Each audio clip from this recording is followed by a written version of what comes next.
Initially, the servants were obedient to the commands of the nobleman.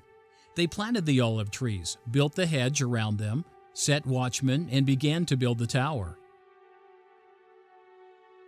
They were systematically building up Zion according to the plan of the nobleman. Symbolically speaking, the choice land surrounded with the hedge along with the tower represents Zion. The 12 olive trees represent Israel and its 12 tribes.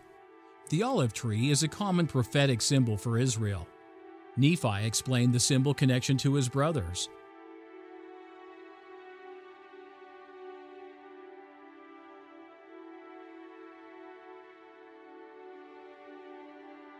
The hedged vineyard with tower is a variation of the New Jerusalem described by John in his Revelation.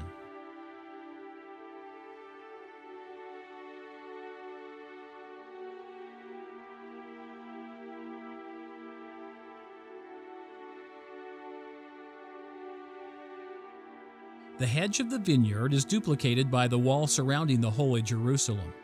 The 12 olive trees are replaced in the Apocalypse by 12 gates with the names of the tribes written upon them. The angels of the Apocalypse are the servants of the parable. The great and high mountain where John was led to view the descent of the city is the counterpart of the tower. And of course, the vineyard and city both represent the sacred land. In time, the servants began to question the wisdom of the nobleman's commands. Eventually, they chose to discontinue the building of the tower and gave the money instead to exchangers. They fought each other and then ceased to obey any of the commandments of their Lord. The building of Zion had effectively come to an end.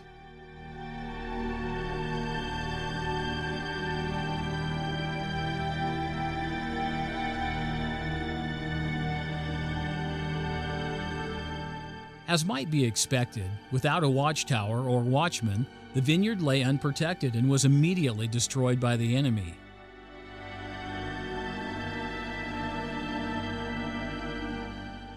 When he learned of the disaster, the Lord of the vineyard reprimanded his servants for their disobedience.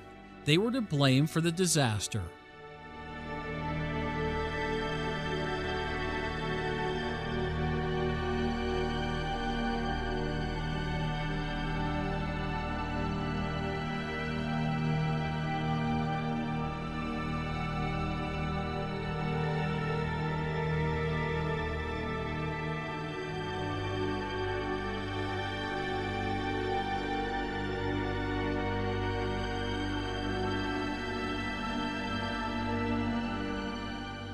Nevertheless, the vineyard could still be restored after its destruction.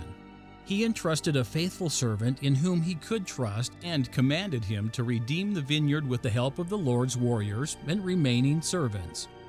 The servant did as commanded, and the vineyard was redeemed.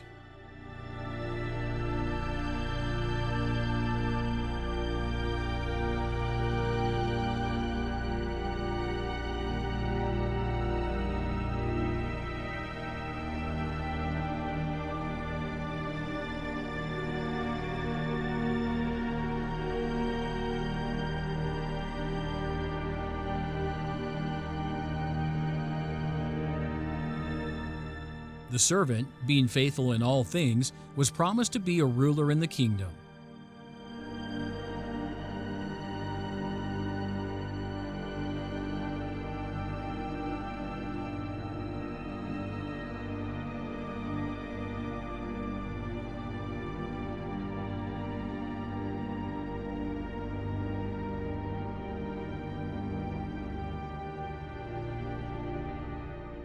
The parable of the redemption of Zion does not refer to the ultimate events associated with the second coming.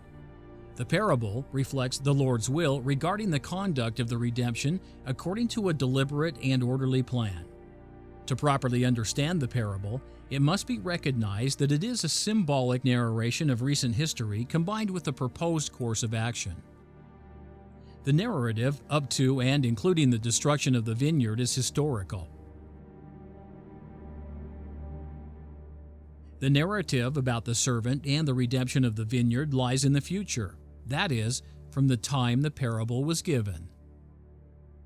The key to understanding the parable was provided by the Lord in a revelation given 2 months after the parable. The Lord identified the faithful servant of the parable as Joseph Smith.